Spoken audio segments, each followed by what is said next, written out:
Bismillahirrahmanirrahim. Assalamualaikum warahmatullahi wabarakatuh. Menjaga persaudaraan merupakan cermin bagi orang-orang yang beriman. Karena sesungguhnya persahabatan yang dibangun dengan keikhlasan pasti akan melahirkan persaudaraan yang abadi. Di dalam Al-Quran surah Ali Imran ayat 112, Allah subhanahu wa ta'ala mengingatkan kita, Duribat alaihimuz zillatu aynama thukifu illa bihablim minallah wa hablim minan nas. Manusia itu akan ditimpa kehinaan, kesengsaraan, bahkan hidup yang tidak nyaman, kecuali mereka memiliki hubungan yang baik kepada Allah. Hablum minallahnya baik, dan juga mereka memiliki hubungan yang harmonis dengan sesama manusia. Maka diperlukan keseimbangan dalam kehidupan ini antara hablum minallah dan hablum minan nas. Dalam Al-Quran surah Al-Hujurat ayat 10 sampai dengan ayat 12, sesungguhnya Allah subhanahu wa ta'ala memberikan kepada kita pembelajaran yang sangat berharga, betapa perlunya kita menjaga persaudaraan itu. Innamal mu'minuna ikhwatun. Sesungguhnya orang-orang yang beriman itu mereka adalah bersaudara. Fa'aslihu baina akhawaikum. Bahkan kita berkewajiban mendamaikan apabila di antara saudara-saudara kita mereka sedang tidak damai, mereka yang sedang berpecah, mereka yang sedang tidak bersatu. Justru kita wajib mempersatukan mereka kembali. Dalam berbagai hadis Nabi SAW mengingatkan kita, La yu'minu ahadukum hatta yuhibba li akhihi ma yuhibbu li nafsih. Tidak dikatakan beriman seseorang di antara kamu sehingga dia menyayangi saudara-saudaranya sebagaimana dia menyayangi dirinya sendiri. Dan banyak sekali hadis-hadis yang menganjurkan kepada kita menjaga persaudaraan itu dan kemuliaan orang-orang yang menjaga persaudaraan. Dalam satu hadis dikatakan, Mallakiya akhahu bima yuhibbu liyusirrahu bidzalika sarahullahu azza wa jalla yaumal qiyamah. Barang siapa yang mendatangi saudaranya, dia bersilaturahim ke tempat saudaranya, bahkan dia membawa buah tangan, sesuatu yang disukai oleh saudaranya, dengan bermaksud dia ingin membahagiakan saudaranya yang dikunjunginya itu, maka dengan sebab itu pun dia akan digembirakan Allah, dibahagiakan Allah nanti pada hari kiamat. Indahnya persaudaraan itu. Bahkan Nabi pun mengatakan, Inna min mujibatil maghfirah idkhalukas surur ala akhikal muslim.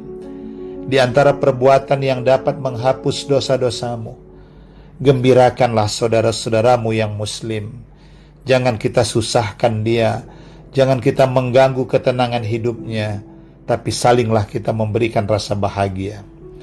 Allah subhanahu wa ta'ala memberikan kepada kita pembelajaran yang sangat berharga dalam menjaga persaudaraan itu, sebagaimana dalam surah Al-Hujurat ayat 10 sampai dengan ayat 12, bahwa suatu kaum janganlah suka mengejek kaum yang lain. Boleh jadi kaum yang diejek itu lebih baik daripada yang mengejek. Begitu juga seorang wanita, jangan suka memperolok-olok mengejek wanita yang lain. Boleh jadi wanita yang diejek itu lebih baik daripada mereka yang mengejek. Kita kadang-kadang terlupa, semut di seberang lautan bisa terlihat, tetapi gajah yang di depan mata tidak terlihat. Kita terlalu sibuk menilai orang lain, tetapi terkadang kita lupa menilai diri kita sendiri. Al-Quran juga mengingatkan kita, Wala talmidu anfusakum. Janganlah kamu mencela dirimu sendiri. Ketika kita mengejek orang lain, ketika kita mencaci maki saudara-saudara kita, sebenarnya kita pun sedang mencaci maki diri kita sendiri. Irhamu man fil ardi yarhamkum man fis sama.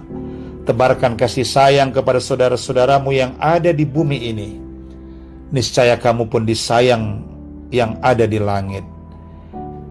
Almar'u ma'aman ahabba. Seseorang itu akan dikumpulkan nanti bersama orang-orang yang dia cintai di dunia ini. Sahabat yang dibangun dengan rasa persaudaraan karena Allah, maka mereka pun nanti akan bersama lagi, tidak saja di dunia ini, bahkan dalam kehidupan di akhirat.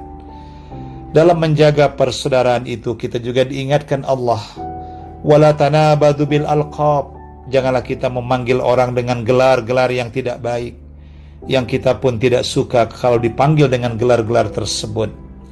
Ijtanibu katsiran minadh-dhanni inna ba'dadh-dhanni ismun, jauhkan berprasangka buruk kepada orang lain, karena boleh jadi sebahagian prasangka itu adalah dosa bagi kita. Apalagi menuduh orang lain tanpa ada bukti-bukti yang menguatkan tuduhan itu. Wala tajassasu, dan jangan suka kita mencari-cari kesalahan orang lain. Kita mendengar-dengar kesalahan orang lain dan suka menyebarkan kesalahan orang lain. Wala yaghtab ba'dukum ba'dha, dan jangan pula seseorang di antara kamu menggunjing saudaranya. Dia menceritakan aib saudaranya. Ayuhibbu ahadukum ayyakula lahma akhihi maitam fakarihtumu, apakah kamu suka memakan bangkai daging saudaramu yang telah mati? Tentu kamu akan jijik karenanya. Begitulah dosanya orang yang suka menyebarkan suatu berita-berita buruk tentang orang lain, aib dari saudaranya, yang itu pun tidak tentu bisa dibuktikan kebenarannya. Dalam surah Al-Hujurat ayat 6, Allah Subhanahu wa ta'ala mengingatkan kita, hai orang-orang yang beriman, jika datang kepadamu orang fasik membawa suatu berita, periksalah dengan teliti, agar kamu tidak menimpakan suatu musibah kepada kaum lain tanpa mengetahui keadaan yang sebenarnya. Nanti kamu akan menyesal dari perbuatan tersebut.